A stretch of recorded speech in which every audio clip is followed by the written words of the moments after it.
Good morning students. Welcome to the digital classes of Lal Bagh Girls Intermediate College.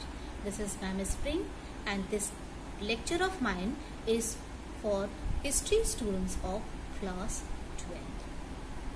Class 12 we are doing Gandhian era, in which I had told you about the non-cooperation movement. So let us start further and we'll be doing rest of the movements in this class. The widespread success of the non-cooperation movement became a cause of terrible worry for British government. Hence, it resorted to severe measures to crush the movement. By December 1921, thousands of satyagrahis, including important leaders like Deshbandhu Chittaranjan Das, Motilal Nehru, Lala Lajpat Rai, Maulana Abdul Kalam Azad were arrested. On February 12, 1922, the Congress Working Committee passed the resolution of suspending non-cooperation movement, as on 5th February 1922, a violent incident occurred at Chauri Chaura in Gorakhpur district of Uttar Pradesh. The government, taking full advantage of the situation, arrested Gandhiji on March 10, 1922 and awarded him 6 years imprisonment for spreading disaffection against the government. Although the non-cooperation movement could not achieve its real motive, it has a significant place in the history of Indian national movement. It made Indian National Congress the leader and the organizer of the masses in the national struggle for freedom. By 1922, the Indian nationalism had undergone a significant and substantial change, and Mahatma Gandhi had emerged as a people's leader. The awakening arising among the masses because of the non-cooperation movement transformed the national movement into a mass movement.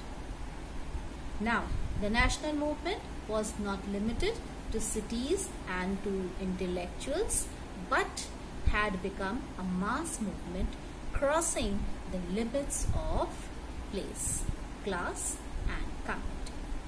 Thus, the promise made by Gandhiji in his Banaras Hindu University speech of February 1916 was redeemed. Gandhiji was regarded as the Masiha of his age. After the suspension of non-cooperation movement, the followers of Gandhiji kept themselves busy in the constructive program. A large number of ashrams were set up throughout the country, wherein men and women would spin and weave khadi. In February 1924, Gandhiji was released from jail.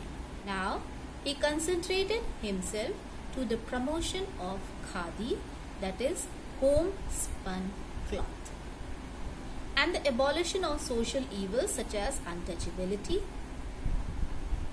Now, in order to abolish the discriminations of high and low and the untouchability, the followers of Gandhiji would serve the so-called lower caste and the tribals living with them. It is worth mentioning that Gandhiji was much of a great social reformer, as he was a good politician. After the suspension of non-cooperation movement, Gandhiji for several years kept himself busy in social reforms. However, in 1928, he began to think re-entering into politics, and this was the result of the Simon Commission, which reached India in 1928. In the beginning of 1928, the British government sent a 7-member committee to India, which is known as the Simon Commission, after the name of its chairman, Sir John Simon. The commission was appointed to go into the issue of further constitutional reforms in India, but all the 7 members of the commission were Englishmen. To Indians, it was a violation of the principle of self-determination, and they considered it to be an intentional hurting of their self-respect. Therefore, almost all the political parties decided to complete boycott it. Though Gandhiji himself did not participate in this movement, but has given his blessings to this movement. On February 3rd, 1928, the Simon Commission landed in Bombay, where it was greeted with hartals and black flag demonstration under the slogan, "Simon, go back." In Lahore, Lala Lajpat Rai led an anti-Simon Commission demonstration on 30th October 1928. While leading the demonstration, he received several lathi blows from Saunders, the British police officer, and he succumbed to the injuries on 17th November 1928. The Simon Commission reported failed to satisfy the Indian resolution. Finally, on December 25th, 1929, the historic 44th session of Indian National Congress was held at Lahore under the presidency of Jawaharlal Nehru. The Congress, by this time, all the Congress leaders were convinced that the British government would not grant Swaraj to India till it was forced to do so. It was during this session that a resolution for complete independence was passed on December 31, 1929, and the newly adopted tricolor flag of independence was hoisted.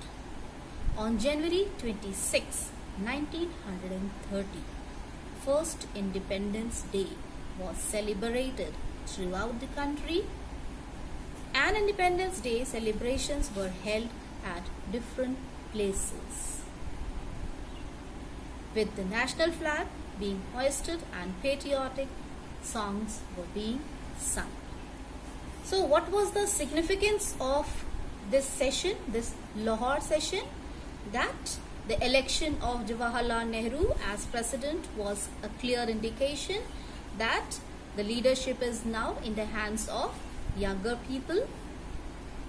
It was also concluded that this session, the Indian National Congress adopted the resolution of complete independence for the first time. The Congress decided to launch civil disobedience movement to achieve its goal. It was also decided that 26th January should be observed as Independence Day every year throughout the country. It was during this session when Pandit Jawaharlal Nehru had succeeded his father Pandit Motilal Nehru as the president of Congress session in 1928 and has become the official head of the national movement. Thus, the Lahore session reverberated the whole country with a new hope and exhilaration. And after this, we'll see that the civil disobedience movement will be started by Indian National Congress against the British rule. So this is all about this session, and in the next session of ours, we'll be doing the civil disobedience movement. Thanks for watching this video.